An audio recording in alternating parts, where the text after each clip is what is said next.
എല്ലാ കൂട്ടുകാർക്കും ചോറ്റുപാത്രം കുക്കിംഗ് വ്ലോഗിൻ്റെ ഓണം സ്പെഷ്യലിലേക്ക് സ്വാഗതം. ഇന്ന് നമ്മൾ ഓണം സ്പെഷ്യലായിട്ട് കാളനാണ് തയ്യാറാക്കാൻ പോകുന്നത്, അതും കുറുക്ക് കാളൻ. അപ്പോൾ ഞങ്ങളുടെ നാട്ടിലൊക്കെ തയ്യാറാക്കുന്ന സദ്യക്ക് തയ്യാറാക്കുന്ന അതേ രീതിയിൽ തന്നെയാണ് ഞാനിത് തയ്യാറാക്കി കാണിക്കാൻ പോകുന്നത്.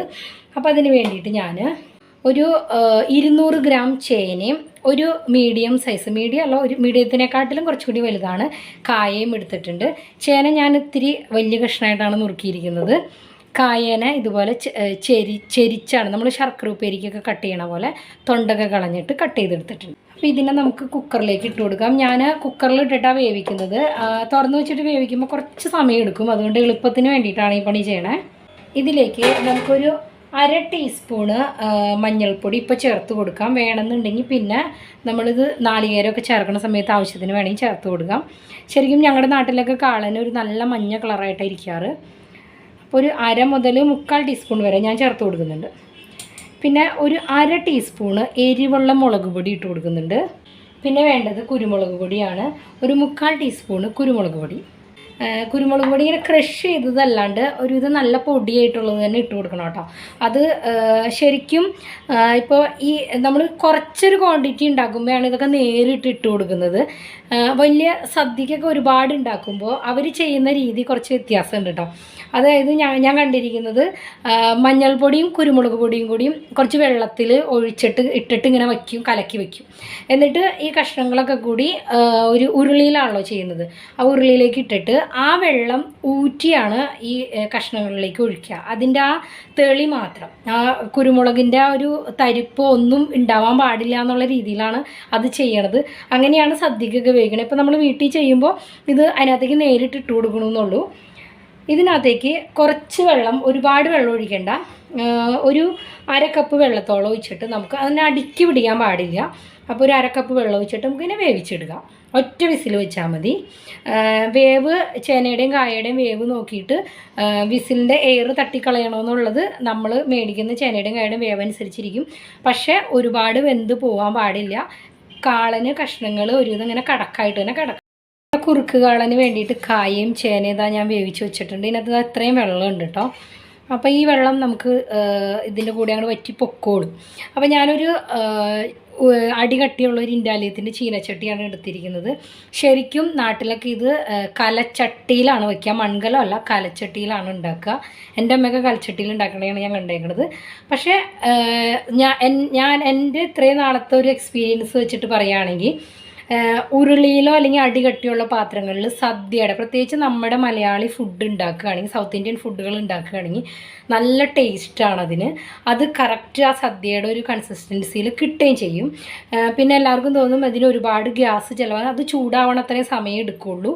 പെട്ടെന്ന് തന്നെ നമുക്ക് പാകം ചെയ്തെടുക്കാനും പറ്റും. അപ്പോൾ ഉരുളിയോ അല്ലെങ്കിൽ ഇതുപോലെ ഇൻഡാലിയത്തിൻ്റെ നല്ല കട്ടിയുള്ള ചീനച്ചട്ടിയിലൊക്കെ ആണെങ്കിൽ നമുക്ക് നല്ല ടേസ്റ്റിലും അതേ ഒരു ഇതിൽ കിട്ടുകയും ചെയ്യും. അതുകൊണ്ടാണ് ഞാൻ പറഞ്ഞത്, ഇല്ലാത്തവർ അവരവരുടെ കയ്യിലുള്ള പാത്രം എടുത്തോളൂ. പക്ഷേ കുറച്ച് കാളൻ ഉണ്ടാക്കുമ്പോൾ കുറച്ച് കുഴിഞ്ഞ പാത്രമാണെങ്കിൽ ഇത് ഞങ്ങളുടെ ഒരു സ്പെഷ്യൽ എന്താണെന്ന് വെച്ചാൽ ഇത് നന്നായിട്ട് തിളപ്പിക്കും. അപ്പോൾ ഇത് തെറിക്കാനുള്ള ചാൻസ് ഉണ്ട്. അപ്പോൾ അതുകൊണ്ട് ഇത്തിരി കുഴിയുള്ള പാത്രം അല്ലെങ്കിൽ വിസ്താരമുള്ള പാത്രമാണ് കുറച്ചും കൂടി നല്ലത്. അപ്പോൾ ഇത് ഞാനൊരു ലോ ഫ്ലെയിമിൽ ഇങ്ങനെ വച്ചേക്കാണ്. ഇത് അധികം വെന്തിട്ടില്ല, എന്നാൽ അത് വേവേം വേണം, ആ രീതിയിൽ വേണം ഇതിന് കിട്ടാൻ വേണ്ടിയിട്ട്. അപ്പോൾ ഇതിനകത്തേക്ക് നമുക്ക് തൈരാണ് ചേർത്ത് കൊടുക്കേണ്ടത്. ഒരുവിധം പുളിയുള്ള തൈര് തന്നെ എടുക്കണം. എന്നാൽ ഒരുപാട് പുളിയുള്ളത് വേണ്ട, ഒരു മീഡിയം. എന്നാൽ തീരെ പുളിയില്ലാത്ത തൈരും ഇതിന് ഉപയോഗിക്കരുത്. കാരണം കാളനൊക്കെ ഇരുന്ന് പിന്നെയും പുളിപ്പ് വരും അതിനകത്തേക്ക്. അപ്പോൾ നമുക്ക് ഇതിനകത്തേക്ക് ഈ ഒരു അളവിലേക്ക് വേണ്ടിയിട്ട് ഏകദേശം ഒരു 1/2 ലിറ്റർ തൈരാണ് എടുക്കേണ്ടത്.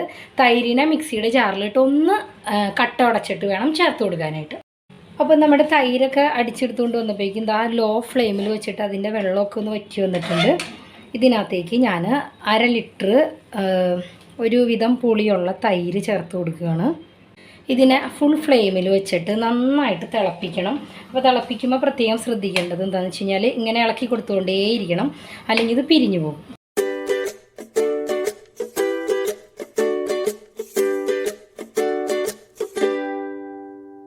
അപ്പോൾ ഇതൊന്ന് നന്നായിട്ട് തിളച്ച് വരുമ്പോഴത്തേനും അപ്പോൾ ഇതിങ്ങനെ ഇളക്കി കൊടുത്തുകൊണ്ടേ ഇരിക്കണം. ഇതിങ്ങനെ പിരിഞ്ഞു പോകാൻ പാടില്ല. അപ്പോൾ ഇതിനകത്തേക്ക് ആവശ്യത്തിനുള്ള ഉപ്പും കൂടിയും ചേർത്ത് കൊടുത്തോളൂ കേട്ടോ, കഷ്ണങ്ങൾക്ക് ആവശ്യമുള്ള. പിന്നെ നമുക്ക് അരപ്പൊക്കെ ചേർത്ത് കഴിഞ്ഞിട്ട് വേണമെന്നുണ്ടെങ്കിൽ ഉപ്പ് ചേർത്ത് കൊടുക്കാം. അപ്പോൾ അതിനകത്തേക്ക് നമുക്ക് നാളികേരം അരച്ചെടുക്കണം. ഞാനിവിടെ 1.5 കപ്പ് നാളികേരമാണ് എടുത്തിരിക്കുന്നത് ഈ ഒരു അളവിന് വേണ്ടിയിട്ട്. അതായത് ഒരു കായയും 200 ഗ്രാം, ഏകദേശം 2 സെയിം അളവ് തന്നെയാണ് ചേനയാണ് ഞാൻ എടുത്തിരിക്കുന്നത്. അതിന് വേണ്ടിയിട്ട് 1.5 കപ്പ് നാളികേരവും 1/2 ടീസ്പൂൺ ജീരകവും കുറച്ച് ഒരു 1-2 കറിവേപ്പിലയും 2 പച്ചമുളക് എരിവനുസരിച്ചിട്ട് കൂട്ടേ കുറക്കെ ചെയ്തോളൂ. ഇത് തീരെ എരിവ് കുറഞ്ഞ പച്ചമുളക് ആയതുകൊണ്ടാണ് 2 ചേർത്തിരിക്കുന്നത്. അപ്പോൾ ഇതിനെ നല്ല നാട്ടിൽ പറയുന്ന പോലെ മഷി പോലെ അരച്ചിട്ട് വരാം. മഷി പോലെ ആവുമെന്ന് എനിക്കറിയില്ല, എങ്കിലും മാക്സിമം ഞാൻ ട്രൈ ചെയ്യും. തൈര് ഒഴിച്ച് കൊടുത്തൊക്കെ ഏകദേശം നന്നായിട്ട് കുറുകി വന്നിട്ടുണ്ട്. അപ്പോൾ ഇത് തൈര് ഒഴിച്ച് ഒന്ന് തിളയ്ക്കണ വരേക്കും ഫുൾ ഫ്ലെയിമിൽ വെച്ചിട്ട് മിക്സ് ചെയ്ത് കൊടുത്തുകൊണ്ടിരുന്നാൽ മതി. അതല്ലാന്നുണ്ടെങ്കിൽ തൈരിൻ്റെ പറയാൻ പറ്റില്ല, പിരിഞ്ഞു പോകാനും ആ ഒരു കാളൻ്റെ ഒരു ടേസ്റ്റ്, ആ സദ്യക്ക് തന്നെ ആ ടേസ്റ്റ് എന്ന് പറഞ്ഞു കഴിഞ്ഞാൽ അതാണ്. ആ തൈരിൽ കിടന്നിട്ട് കഷ്ണങ്ങളൊന്നും കൂടി വേവില്ല, മുറുകി വരും. അപ്പോൾ അതിനകത്തേക്ക് ആവശ്യത്തിന് പുളിയൊക്കെ പിടിച്ചോളും. അപ്പോൾ ഇതാ ഈ ഒരു രീതിയിൽ ഇതിനെ ആക്കി എടുക്കുക. അതിന് ശേഷം ഇതിനകത്തേക്ക് പിന്നെ തിളച്ച് കഴിഞ്ഞ് കഴിഞ്ഞാൽ പിന്നെ ഒരു മീഡിയം ഫ്ലെയിമിൽ വെച്ചിട്ട് വേണമെന്നുണ്ടെങ്കിൽ നമുക്ക് തുടരെ ഇളക്കിയില്ലെങ്കിലും കുഴപ്പമില്ല കേട്ടോ. അപ്പോൾ നമ്മൾ അരച്ചെടുത്തേക്കണ നാളികേരം ഇതാ അതിനകത്തേക്ക് ചേർത്ത് കൊടുക്കുകയാണ്. അപ്പോൾ നാളികേരം അരയ്ക്കുമ്പോൾ ശ്രദ്ധിക്കേണ്ടത് എന്താണെന്ന് വെച്ച് കഴിഞ്ഞാൽ അധികം വെള്ളം ചേർക്കാണ്ട് അരച്ചെടുത്ത് കഴിഞ്ഞാൽ നല്ലതാണ് കേട്ടോ. അപ്പോൾ വെള്ളം ചേർക്കാണ്ടെന്ന് പറയുമ്പോൾ ആദ്യം ഒന്ന് നാളികേരത്തിനെ പൊടിച്ചെടുക്കുക, അതിന് ശേഷം കുറച്ച് വെള്ളം ഒഴിച്ചിട്ട് അരച്ചെടുക്കുക.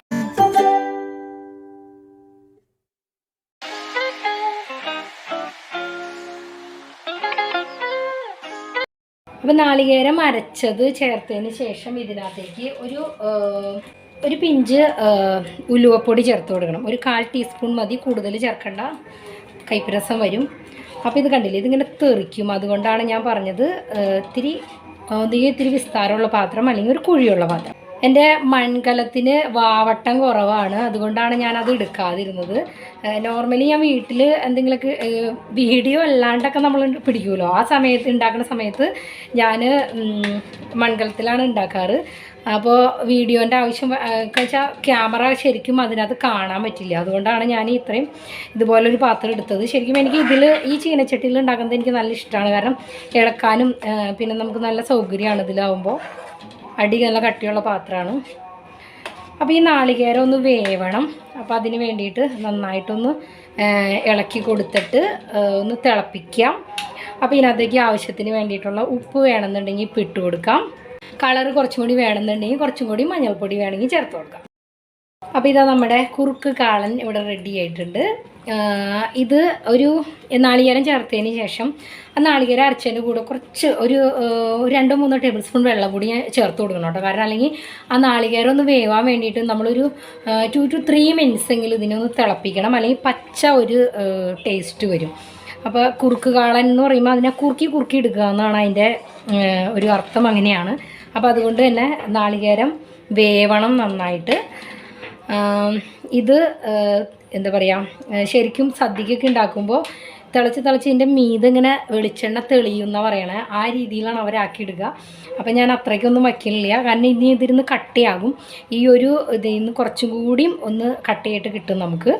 അപ്പോൾ ഇതിനെ ഒന്ന് ഇറക്കി വയ്ക്കാം. എന്നിട്ട് ഇതിനകത്തേക്ക് നമുക്കൊരു വറവിടണം. അപ്പം നമ്മൾ ഇതിനകത്തേക്ക് കാളനിലേക്ക് വറുത്തിടാൻ വേണ്ടിയിട്ട് നെയ്യാണ് യൂസ് ചെയ്യുന്നത്. അപ്പോൾ നിങ്ങൾക്ക് നെയ്യ് കംപ്ലീറ്റ് ആയിട്ട് നെയ്യ് വേണ്ടാന്നുണ്ടെങ്കിൽ വെളിച്ചെണ്ണയും നെയ്യും പകുതിയായിട്ട് ഇടുക. അതല്ലാന്നുണ്ടെങ്കിൽ വറുത്തിടാൻ വെളിച്ചെണ്ണ എടുത്തിട്ട് കാളൻ നമ്മൾ ഇറക്കണതിന് മുന്നായിട്ട് 1 ടീസ്പൂൺ നെയ്യ് അതിനകത്തേക്ക് ചേർത്ത് കൊടുത്താൽ മതി. ഞാനിപ്പോൾ കംപ്ലീറ്റ് നെയ്യിലാണ് വറുത്തിടുന്നത്. ശരിക്കും ആ ഒരു കാളൻ്റെ ടേസ്റ്റ് വരണമെന്നുണ്ടെങ്കിൽ നെയ്യ് തന്നെ ഉപയോഗിക്കണം. ഇതല്ലാന്നുണ്ടെങ്കിൽ കാളനിലേക്ക് ചേർത്ത് കൊടുത്താലും മതി. ഇതിൽ ഏത് വേണമെങ്കിലും നിങ്ങൾക്ക് തിരഞ്ഞെടുക്കാം. അപ്പോൾ നെയ്യൊന്ന് ചൂടായി കഴിഞ്ഞ് കഴിയുമ്പോൾ അതിനകത്തേക്ക് കടുക് ഇട്ട് കൊടുക്കാം. കടുകൊന്ന് പൊട്ടിക്കഴിയുമ്പോൾ അതിനകത്തേക്ക് 1 ടീസ്പൂൺ ഉലുവ ചേർത്ത് കൊടുക്കാം. ഉലുവ ഒന്ന് മൂത്ത് വരുമ്പോഴത്തേനും നമുക്ക് ഉണക്കമുളക് 2 ഇട്ട് കൊടുക്കാം. കുറച്ച് കറിവേപ്പില ചേർത്ത് കൊടുക്കാം.